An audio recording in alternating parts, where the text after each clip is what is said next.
The John Deere salesman looked at me across his desk like I'd just asked him to fly me to the moon. His name was Brad something, mid-30s, expensive watch, hair gelled back, the kind of guy who thought a firm handshake and a white smile could close any deal.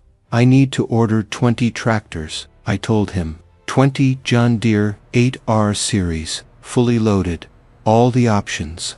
He stopped typing on his computer and looked up at me slowly.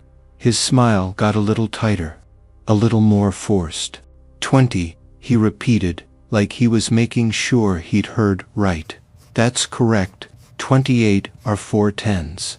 I want the full precision ag package on all of them. Auto steer, section control, the works. How soon can you have them ready? Brad leaned back in his chair, studying me. I could see him doing calculations in his head, trying to figure out if I was serious or just wasting his time. 28 or 410 tractors at full retail was somewhere around $9 million. Maybe more, with all the options.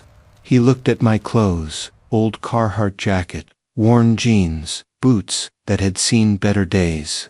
Looked at the ancient Ford F-250 I'd pulled up in, one with the rusted quarter panels and the tailgate that didn't close right. I could see him making his decision about me right there. See it in his eyes.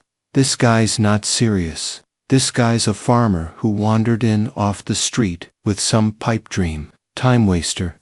Well, he finally said, drawing out the word like he was talking to a child, that's quite an order. We'd need to discuss financing options, credit approval, down payment, application process. These things take time. I don't need financing, I said. I'll be paying cash. The smile disappeared completely now. Cash, he repeated. That's right, cash. Well, cash. Well, cashier's check, technically. How soon can you have them? Brad's whole demeanor changed. He sat forward now, trying to look concerned instead of dismissive. Sir, I appreciate you coming in, but an order of this size requires serious qualification. I need to see proof of funds, business, financials, farm operation details. We can't just take an order like this without proper vetting. I reached into my jacket pocket and pulled out a folded piece of paper, unfolded it, and slid it across his desk. It was a bank statement from First National Bank of Springfield.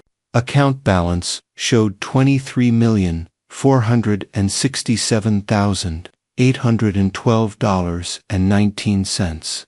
Brad picked it up. His eyes went wide. He looked at the statement, then at me, then back at the statement. His mouth opened slightly, but no words came out. My name is Frank Holloway. I'm 72 years old. I've been farming in central Illinois for 53 years. Started with 80 acres my father left me and a used Farmel H tractor that was already 20 years old when I got it. People around the county think I'm poor, think I'm barely scraping by. They see me driving that old truck. See me wearing clothes I've had for 20 years. See me running equipment that's older than most of their kids. What they don't see is the bank account.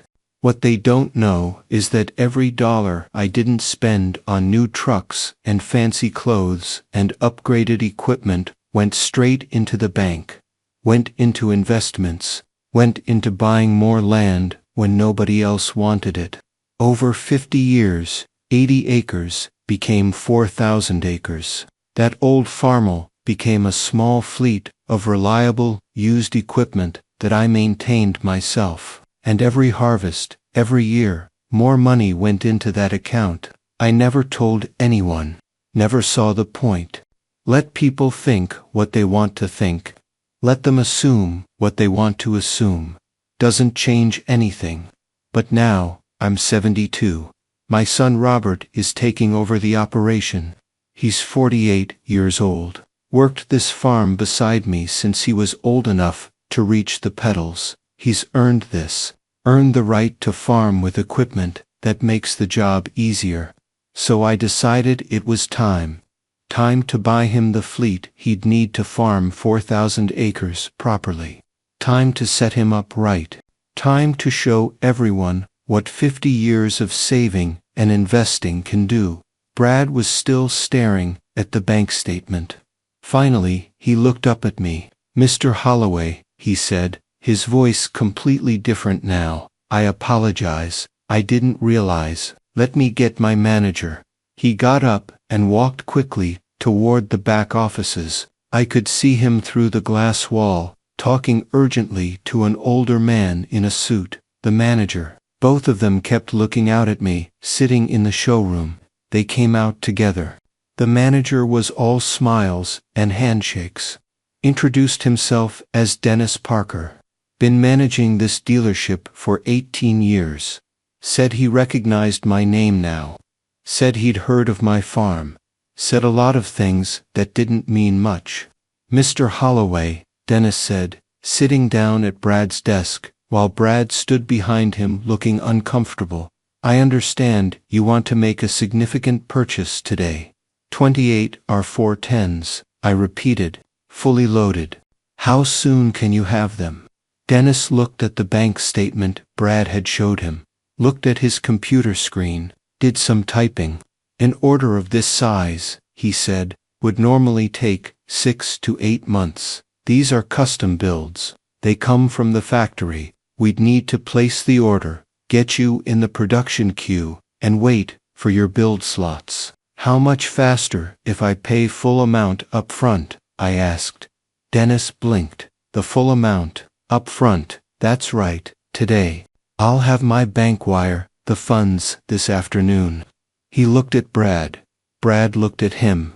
"Let me make some calls," Dennis finally said. He picked up his desk phone and dialed. "Got someone at John Deere Corporate in Iowa," explained the situation. Kept saying things like full payment and immediate transfer and largest single order. Kept looking at me like he still couldn't quite believe this was happening. He hung up, made another call, then another. Finally, he turned to me. "Mr. Holloway, if you can provide proof of funds and complete the transaction by end of business today, John Deere Corporate has agreed to expedite your entire order. They're pulling 28 R410s from dealer inventory across the region. We can have all 20 units here within 3 weeks. Maybe sooner." "3 weeks works," I said. "I'll have my lawyers send over the purchase agreement this afternoon. My bank will wire the funds once everything is signed." Dennis nodded slowly. Then he asked the question I'd been waiting for. "Mr. Holloway, if you don't mind me asking, why now? Why all at once like this?" "Because I'm tired," I told him. "Tired of people assuming I'm broke just because I dress like a farmer instead of a businessman. Tired of people thinking hard work and frugality mean poverty. My son's earned the right to farm with the best equipment available, and I've earned the right to buy it for him without having to prove myself to anyone." Dennis looked like he wanted to say something else, but thought better of it. Instead, he just said, "I'll get the paperwork started." Word spreads fast in a small farming community. By the next morning, everyone within 50 miles knew that Frank Holloway had walked into the John Deere dealership and ordered 20 brand new tractors. Cash. People I hadn't talked to in years were suddenly calling my cell phone. Neighbors were driving by the farm to see if it was true. The local coffee shop was buzzing with speculation about where the money came from. Some people thought I'd won the lottery. Some thought I'd sold mineral rights or gotten some kind of inheritance. Some thought I'd made a deal with a corporate farming operation. Nobody guessed the truth, that it was just 53 years of living below my means. 53 years of saving every dollar I didn't absolutely need to spend. 53 years of investing wisely and buying land when it was cheap.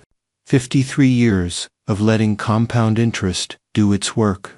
My son Robert came over the evening after I'd placed the order.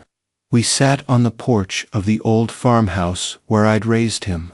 "Dad," Robert said, "you didn't have to do this." "I know," I told him, "but I wanted to. You've worked this land beside me for 30 years, never complained. You earned this." He was quiet for a minute. Then he said, "People are talking. Let them talk. Don't change anything. Some are saying you should have told them that you should have helped the community more over the years if you had this kind of money." I looked at my son. Help comes in different forms. I employed good people, paid fair wages, never missed a payment, never took subsidies I didn't need. That's help. I don't owe anyone an explanation. Robert nodded. He understood. 3 weeks later, the trucks started arriving, one after another, pulling up to the dealership with brand new John Deere 8R410 tractors, 20 of them, all identical, all in that distinctive green and yellow, all mine. The dealership had never seen anything like it. They cleared out their entire lot to make room, lined them up in perfect rows. Every salesman, every mechanic, every employee came out to see. Dennis called me personally when the last one arrived. "Mr. Holloway," he said, "your order is complete. When would you like to take delivery?" "I'll be there this afternoon," I told him. I drove over in my old Ford, same rusted truck, same squeaky door, parked it right in front of that line of $9 million worth of tractors. Dennis met me at the door. Had all the paperwork ready, title documents, registration, operator manuals, everything organized and professional. We went to his office. He had a photographer there. Said John Deere Corporate wanted pictures for their dealer network newsletter. "Biggest single tractor purchase in company history," he said. "They want to feature it." I let them take their pictures. Didn't smile much. Just stood there in my old jacket and worn boots next to those gleaming tractors. Then I signed the final documents. Dennis handed me a folder with all 20 sets of keys. The money had been wired 3 weeks earlier, $9,243,000, cleared in a single afternoon. "Mr. Holloway," Dennis said, as we stood there, surrounded by all those tractors, "I have to ask, what are you going to do with 20 tractors?" "I'm going to give them to my son," I said. "He's taking over the farm.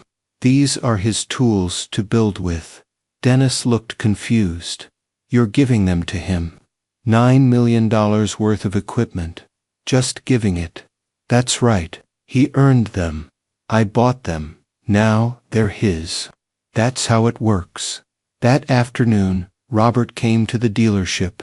I'd told him I needed help moving some equipment, but hadn't told him what. When he pulled up and saw those 20 tractors, his truck stopped right in the middle of the lot. He got out slowly, walked toward me with this look on his face, like he couldn't process what he was seeing. "Dad," he said, "what is this?" I handed him the folder with all the keys. "Your fleet," I told him. "Farm's yours now, equipment's yours. It's time." My son, this tough farmer who'd worked in the sun and rain for 30 years without complaining, started crying right there in the dealership parking lot. Didn't care who saw. Just stood there with tears running down his face, looking at those tractors. I'm not good with emotions, never have been, so I just put my hand on his shoulder and said, "You earned it. Now put them to work." We spent the next week moving all those tractors to our farm. Made quite a procession driving down the rural Illinois roads between the dealership and my property. 20 brand new John Deere 8R410 tractors in a convoy, each one worth over $450,000. All that green and yellow metal reflecting the afternoon sun. People pulled over to watch. stopped their own vehicles on the side of the road, pulled out their phones and took pictures and videos, posted them on social media, called their friends, couldn't believe what they were seeing. The local news even sent a reporter out, young woman with a camera crew, wanted to do a story on the largest single tractor purchase in county history, wanted to interview me about how I'd built such a successful farming operation. I declined the interview, told them politely I was a private person, didn't need the publicity, didn't want the attention, just wanted to get my equipment home and get my son set up. The reporter seemed disappointed, tried to convince me it would be great for the community, great exposure for local agriculture, great inspiration for young farmers.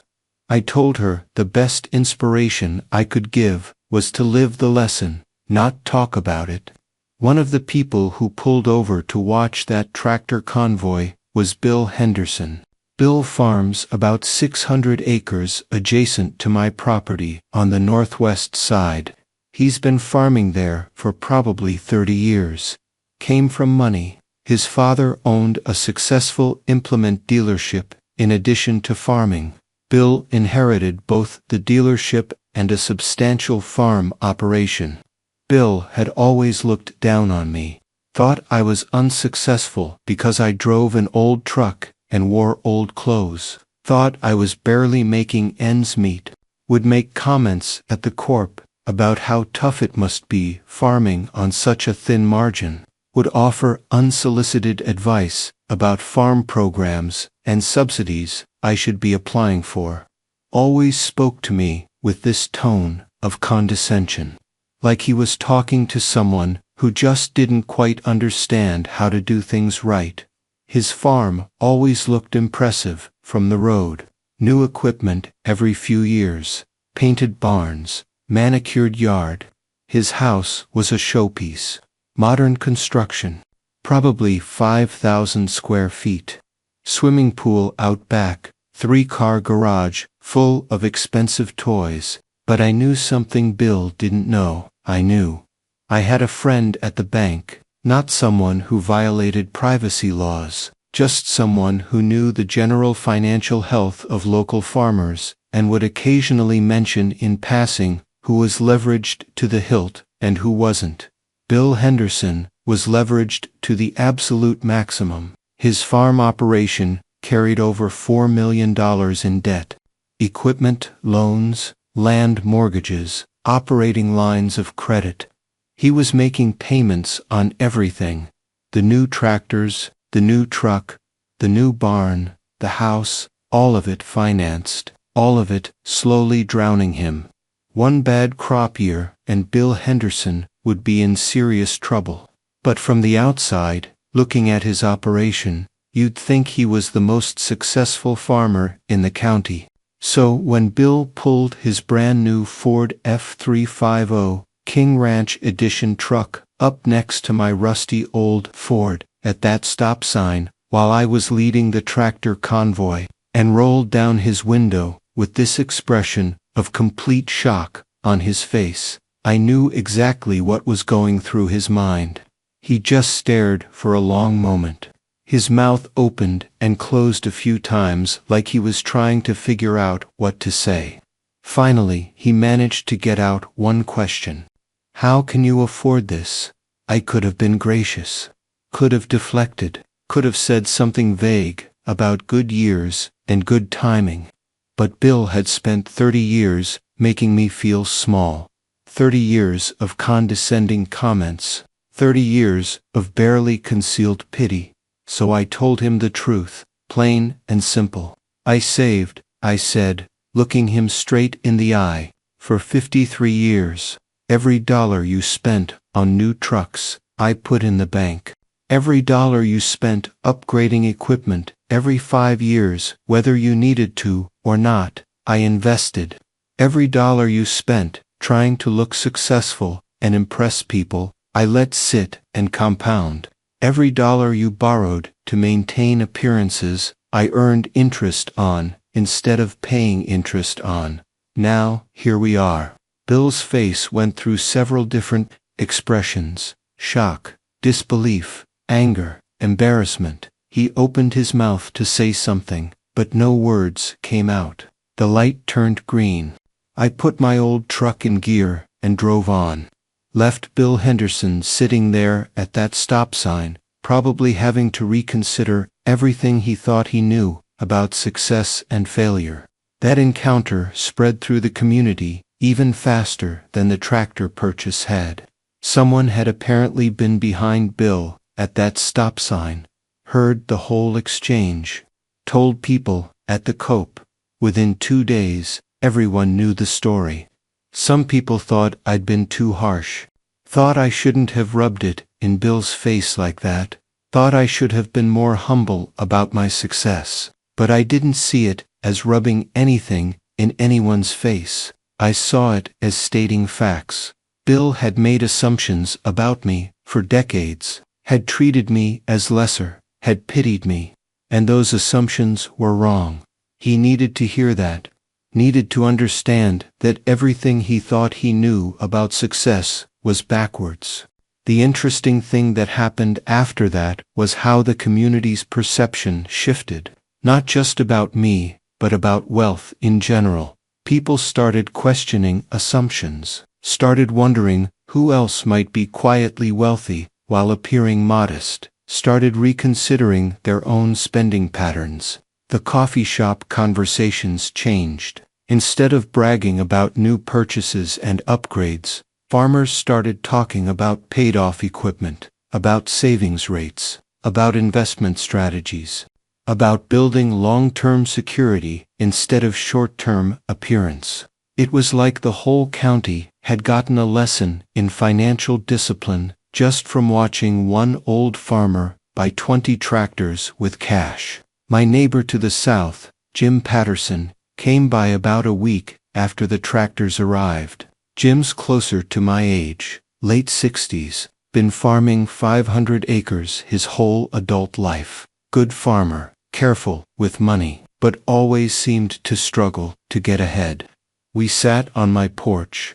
Same porch where my father taught me about wealth. Same porch where I taught my son.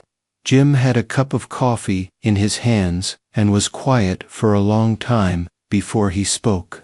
Finally, he said, "Frank, I need to ask you something, and I want you to be honest with me." I waited. Could I have done what you did? If I'd made different choices 40 years ago, could I be where you are now? I thought about that question carefully before answering, because the truth is complicated. Yes and no, I told him. Yes, the math works for anyone willing to do it.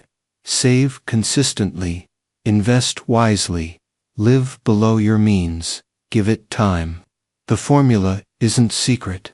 It's not complicated. Anyone can do it theoretically. I paused, then continued. But the no part is harder, because it requires something most people can't sustain. It requires being willing to look poor while being rich, being willing to let people pity you, being willing to drive past the tractor dealership every day, seeing new equipment you could afford but choosing not to buy, being willing to hear your wife ask why you can't have nice things like the neighbors, being willing to watch your kids get teased for your old truck. That part, the discipline part, the consistency over decades part, that's where most people fail, not because they can't do the math, because they can't handle the social pressure, the judgment, the assumptions. Jim nodded slowly, said he understood, said he wished he'd had this conversation 40 years ago. The truth is, I could have bought nice things all along, could have driven a new truck every year, could have worn expensive clothes and eaten at fancy restaurants, could have built a mansion on the hill overlooking my fields instead of living in my father's modest 1947 farmhouse. But I learned early that appearing successful and being successful are two completely different things. Most people who look rich are actually drowning in debt. Most people who dress fancy and drive expensive vehicles are leasing everything and mortgaging their future. Most people who post pictures of their new purchases are living paycheck to paycheck, despite what their social media suggests. Real wealth is quiet. It doesn't announce itself at the coffee shop. It doesn't need to impress the neighbors. It doesn't require validation from anyone. It just exists, growing, compounding, building silently over decades. My father taught me that lesson early. His name was Walter Holloway. He farmed 80 acres with equipment so old that other farmers used to joke about it. Drove a 1952 Chevrolet truck that he bought used in 1958 and kept running. Through sheer determination and mechanical knowledge, lived in a house that was small by any standard, never took a vacation, never bought anything that wasn't absolutely necessary. Everyone in the county thought Walter Holloway was the poorest farmer around, thought he was barely making ends meet, felt sorry for him sometimes, offered him charity that he'd politely refuse. What they didn't know was that every dollar Walter didn't spend went straight into a bank account in Springfield. Every harvest, every year, never touched except to occasionally buy more land when neighboring farms went up for sale and nobody else wanted them. I remember being embarrassed as a kid, embarrassed by our old truck, embarrassed by our small house, embarrassed that my clothes were hand-me-downs, and my school supplies were the cheapest available. I remember asking my father once why we couldn't have nice things like other families. He sat me down on the porch that evening, the same porch where I later sat with my own son, the same porch that's still there today, and he explained something to me that shaped my entire life. "Son," he said, "there's two kinds of wealth in this world. There's the kind that shows, and the kind that grows. The kind that shows looks impressive. New trucks, big houses, fancy clothes, but it doesn't last. It depreciates. It costs money to maintain. It chains you to payments and debt and worry. The kind that grows is quiet. It sits in the bank earning interest. It gets invested in land and assets. It compounds over time. It gives you freedom, real freedom. The freedom to make choices based on what's right, not what you can afford. That's the kind of wealth I'm building for you. Not the kind that impresses the neighbors, the kind that lasts." I was probably 12 years old when he told me that. Didn't fully understand it at the time. Thought he was just rationalizing being cheap, making excuses for not giving me what I wanted. But he kept teaching that lesson. Not with words, with actions, with choices, with consistency over decades. When I was 16, our barn burned down. Lightning strike on a summer night. Destroyed half our equipment storage and damaged 2 tractors. Insurance covered most of it, but not everything. We needed to replace that barn quickly, needed it before harvest. Other farmers would have taken out a loan, would have financed the rebuild, would have made payments for the next 10 years. My father paid cash, had the money in the bank, had the barn rebuilt in 3 weeks. No debt, no interest payments, no stress about making monthly payments on top of everything else. I asked him how he had that much money saved, how he could just write a check for a new barn when we never seemed to have money for anything else. He showed me his bank statements, showed me how saving a little bit every harvest adds up over time, showed me how compound interest works, showed me that we weren't poor at all. We just chose not to spend what we had. That was the moment I really understood what he'd been teaching me. When my father passed away in 1971, I inherited that 80-acre farm, his worn-out equipment, and his estate. The lawyer read the will in his office. I was expecting the land and the tractor, nothing more. Then the lawyer told me about the savings account, $412,000. In 1971, when you could buy a nice house for $20,000, when a new car cost $3,000, when a dollar actually meant something, I sat there, stunned. My father, who everyone thought was borderline poverty level, who wore the same 3 shirts his entire adult life, who drove a vehicle older than some of his neighbors, had saved nearly $500,000. The lawyer said my father had left specific instructions I was to read after learning about the money. He handed me an envelope, my father's handwriting on the outside, to Frank. Open after you see the numbers. I opened it, right there. Read it, while the lawyer pretended to organize papers on his desk to give me privacy. The letter said, Frank, if you're reading this, then you know about the money. You're probably shocked, maybe even angry that I never told you, never spent it, never used it to make life easier. But I need you to understand something. This money wasn't the goal. Building the discipline to save it was the goal. Learning to live below your means, to delay gratification, to think long-term instead of short-term, that was what I was teaching you. The money is just proof that the lesson works. Now it's yours. You can spend it or save it. That's your choice. But I hope you'll do what I did. I hope you'll live modestly, save consistently, invest wisely, and let time do its work. Teach your son what I taught you. Build something that lasts, not something that just looks impressive. Your father, Walter. I folded that letter carefully and put it in my wallet, carried it with me every day for the next 20 years until the paper started falling apart. Even now, sitting in my desk drawer at home, I can recite every word from memory. I did exactly what my father asked.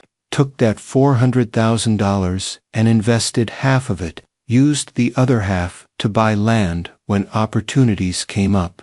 Lived in his house, drove used vehicles until they died, wore practical clothes that lasted.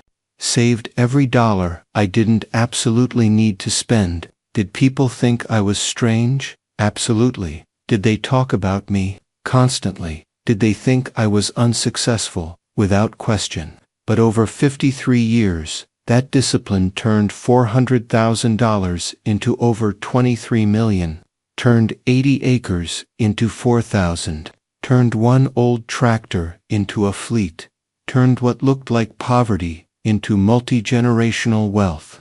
Now I'm 72. The farm is worth millions.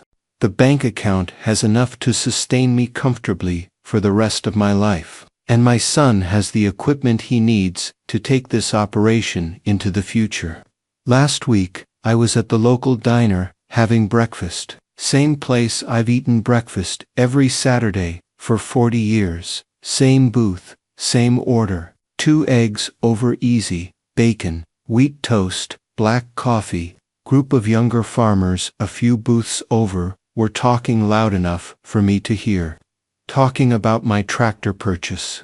One of them said something about how I must have gotten lucky, must have hit it big somehow, must have had some windfall.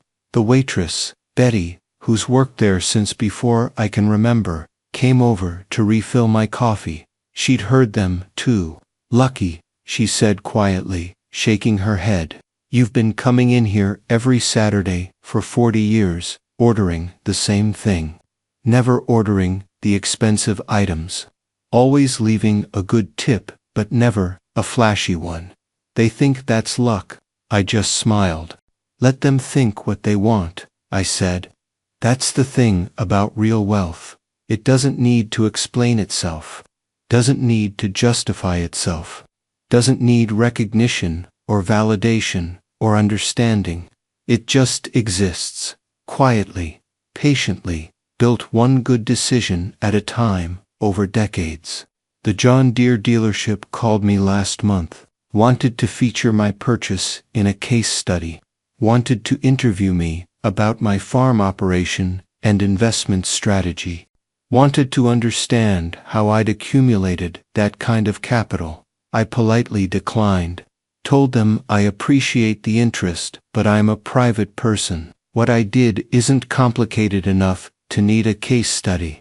Live below your means. Save the difference. Invest wisely. Give it time. That's it. That's the whole strategy. They seemed disappointed, like they'd expected some secret formula, some trick, some shortcut. There are no shortcuts. There's only time and discipline and patience. My son Robert has been farming with those 20 tractors for 3 months now. Called me last week and said the equipment is incredible. Said he can cover so much more ground.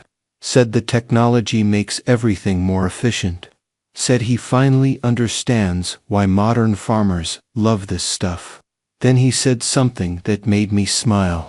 He said, "Dad, I'm putting half my profits into savings, just like you taught me. Building for my kids, the way you built for me. That's the real inheritance. Not the money, not the tractors, not the land, the lesson, the discipline, the understanding that wealth is built slowly, quietly, patiently, over time." People in town still talk about the day Frank Holloway bought 20 tractors. Still talk about how the dealer froze when I said cash. Still speculate about where the money came from. Let them talk. Let them wonder. I know the truth. My son knows the truth. And someday, his kids will know the truth. Real wealth doesn't announce itself. It just waits, growing, compounding, until one day it shows up at a dealership and buys 20 tractors, and everyone stands there shocked, wondering how it's possible. But it's not complicated. It's not magic. It's not luck. It's just 53 years of doing what most people won't do. The dealer froze because he didn't see it coming. But I did. 53 years ago.